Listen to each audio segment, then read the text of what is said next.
Председателот на Собранието по се изгледа не се откажува од тиранската платформа. Талат Џафери вели дека Ѓорѓе Иванов нема да може повторно да одбие да го потпише указот за законот за употребата на јазиците и нема право да ја оценува неговата уставност. Председателот на државата нема друга алтернатива освен да го потпише декретот на законот, инаку е еклатантно газење на уставните норми од страна на председателот на државата. Тој прави и обструкција на уставната улога на законодавниот дом, ја презема улогата на уставниот суд која не му припаѓа како носител на неговата функција.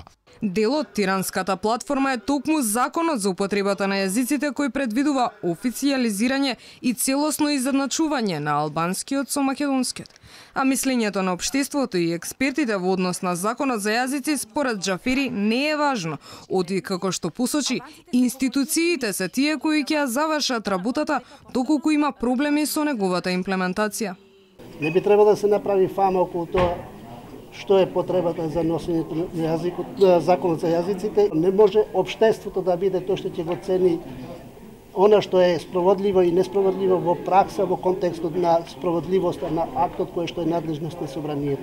Според невладините организации кои спроведоа истражување на јавното мислење од 7 до 10 мај годинава врз 669 испитаници, предлог законот треба да се врати во претходна постапка. Голем дел од граѓаните сметаат дека пред донесување на законот треба да има попис на населението.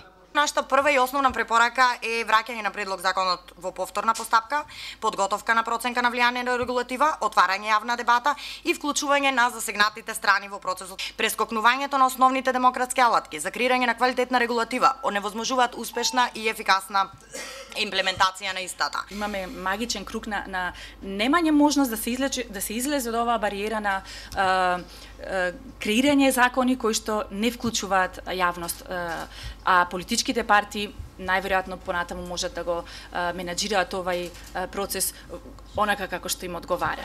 Според предлог законот за употреба на јазиците, покрај македонскиот кој е службен на целата територија на Република Македонија, службен е и јазикот што го зборуваат најмалку 20% од граѓаните, односно албанскиот.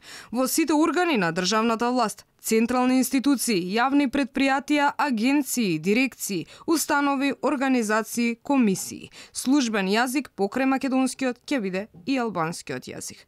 Истото важи и за единиците на локалната самоуправа.